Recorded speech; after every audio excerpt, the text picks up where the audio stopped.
So one of the benefits of using a Emerald or MOA reticle in the first focal plane is that you can simply measure the correction needed. And I think I'll have one click to the right and I should have established a good zero. So this here there will be a bit more focus on the tiny 22LR, and the main reason I'm shooting this cartridge this year is simply economy. This amount of 22LR ammunition is actually enough to pay for this rifle.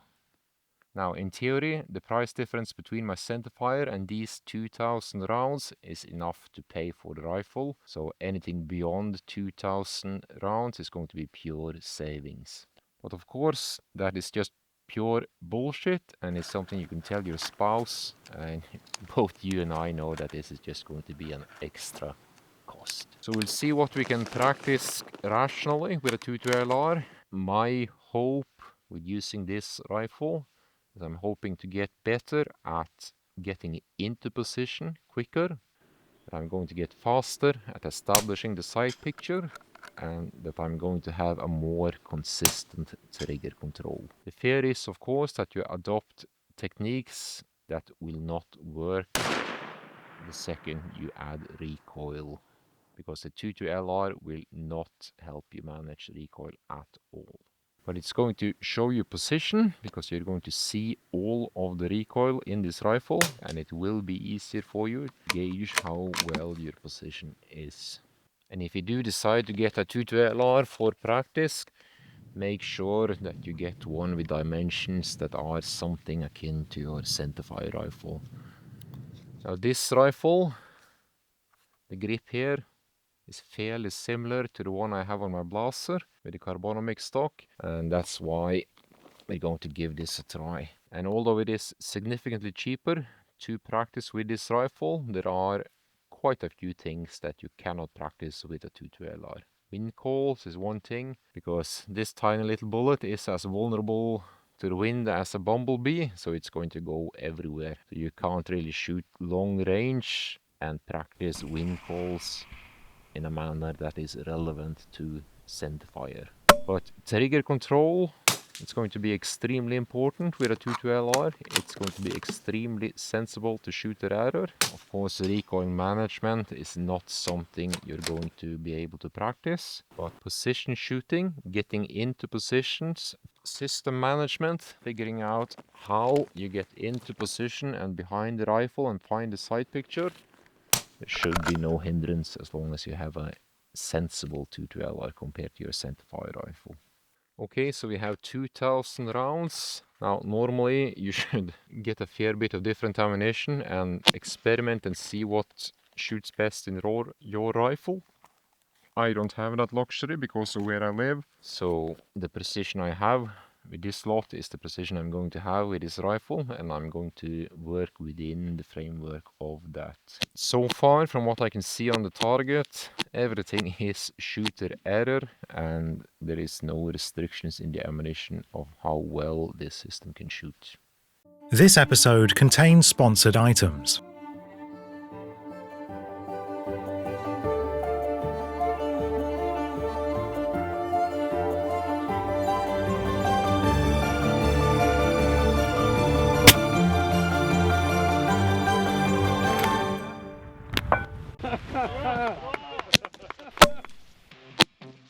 So that's a perfectly center. So I hope that was the beginning of a demonstration which shows the importance of a proper position. Now we have established a proper zero, and we're just going to check range. So I have targets at 75 and 100, and for this I just used the Lapua app because they have the rimfire ammunition in that. And these are stickers from Temu, and we're just going to put them on the turret once we have verified what they do for range. So the first range was 75, and the app says 4 MOA, and we're going to try that. So that was a lot of clicks for 25 meters. Okay, let's see how that goes.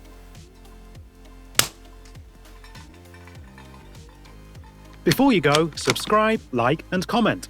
Click the bell if you want notifications of new episodes.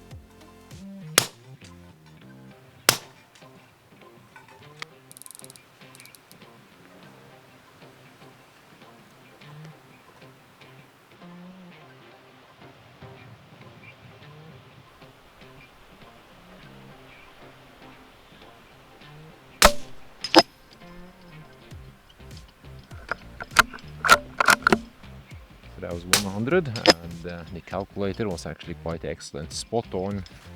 100, 120 is more than enough for me for what I'm going to practice.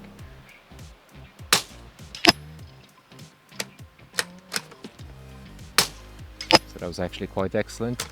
And when I look at the numbers here, everything is in within 10 meters per second, and that's the extreme spread. And the tight groups just isn't there at 100, and that is to be expected. With the prevalent winds we have here in the north, it would be a moot point to practice, you know, that very fine precision at 100. I think we'll have to do that at 50, where we can get away with stronger winds. But still, trigger control, hitting a reasonably sight target and doing the position work, it's going to work just fine. So the trajectory was just perfect. So I'm going to take these TEM stickers and put them on the scope. Oh, yes.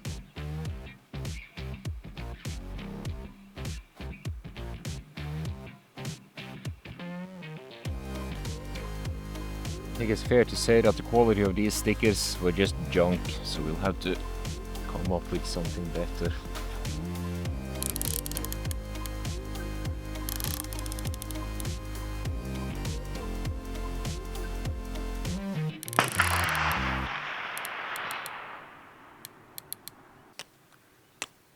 We just see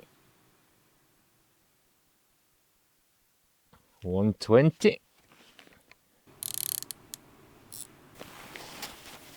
That's a lot of clicks on the scope.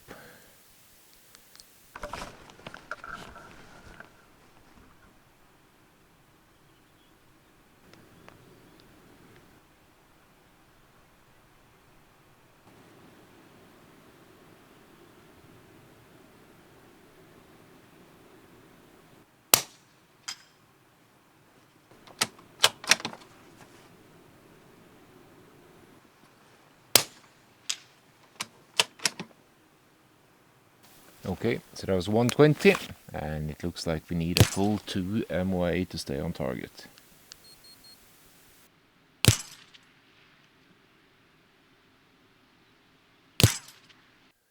I believe one of the more frequent critiques I get on this channel is that I focus too much on the prone position, and that the prone position isn't valid, so to speak, for the hunter.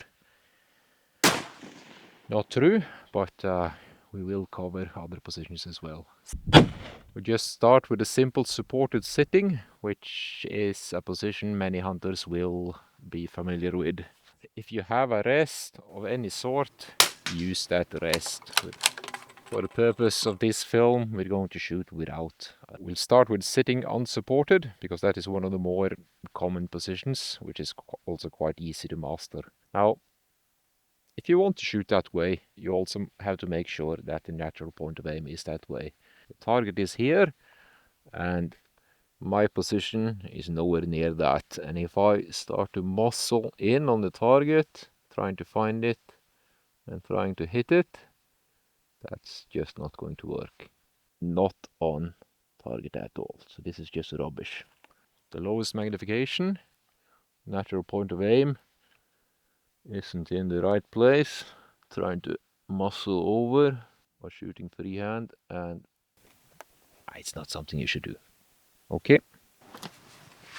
First of all, the knee and the shoulder shapes the line, and it gives me an idea where I need to sit in order for the rifle to point properly. And also, as you saw, the magnification was way up, so we'll turn it down. I'm resting the back of the elbow on the front of the knee, so I want to look over the rifle, have the mobility, move the whole body.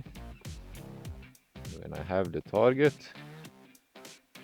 I look, go down, and shoot it. So I approach the target from the bottom. So that was at the lowest magnification. Let's turn it up to 18. We'll see how that is. So I'm tracking. Oh, that's too much.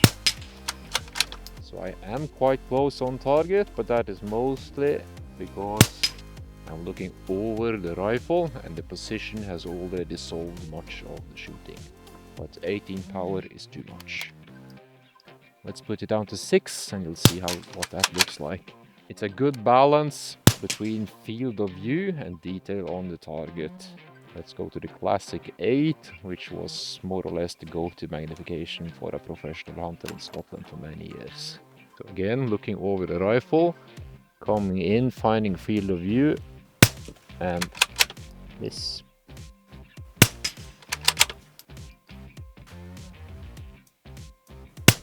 Lining up on the target, leaning into the target, my eyes are on the target, coming back into the scope. So let's put it up to 12, and already you can see the narrow field of view makes it a bit more difficult to stay on the target, but my position work saves the day. I'm lining up shoulder knee, getting the line to the target, leaning in, I'm looking at the target over the scope. Okay, this is 15. Lining up shoulder knee target, leaning in, coming into the scope. Somewhere between 6 and 8 is my favorite, because it gives a good balance between magnification and field of view. So when you're done,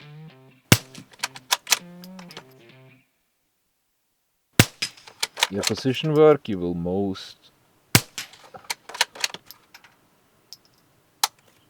likely be on target. So that's the basic principle of the sitting. Now, standing unsupported is really no different. You need to establish a natural point of aim. You look at the target, look over the scope, you come up. It's my least favorite position and should be avoided if possible. But occasionally, a snapshot is what you get. And already, if you can get down to kneeling, you're going to be far better off. A bit of an irony to shoot a miss on that. So this solution is not one of my favorites either, but it is absolutely doable. If able, just put the stick into something and use it as a fixed rest. Grip the stock and you can see how much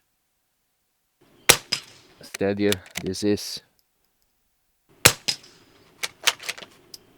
If you have the tree trunk, just lean into it, have your thumb, line up on target, bring the rifle in.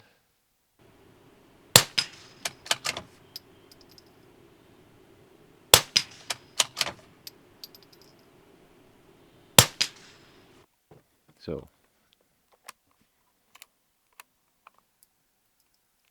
it's all pretty basic. So I think we have a pretty good understanding of what the 2.2 will do for me, and for sure that's not going to be save money. Today I've shot 350 shots. As for targets, I would say you need approximately a 2 MOA target at 100 to practice in any sort of meaningful way. And for sure, the tiny groups at the paper targets are fun and useful when you're honing the trigger technique, but other than getting control over my trigger, I don't think I'm going to spend much time on shooting tight groups. Getting in position on target and getting the shot into a reasonably sized target, I think that's where the value is going to be. It's not exactly the same as my Carbonomics, but it is sufficiently close, so I think the training I do in terms of handling is going to be relevant for my centerfire rifle. Okay, that's it for now, and yeah, we'll catch you later. I have to pack up. Subscribe to the THLR channel by clicking the left logo icon, so you'll be shooting straighter than a drunk skunk before the sun shines over northern Norway.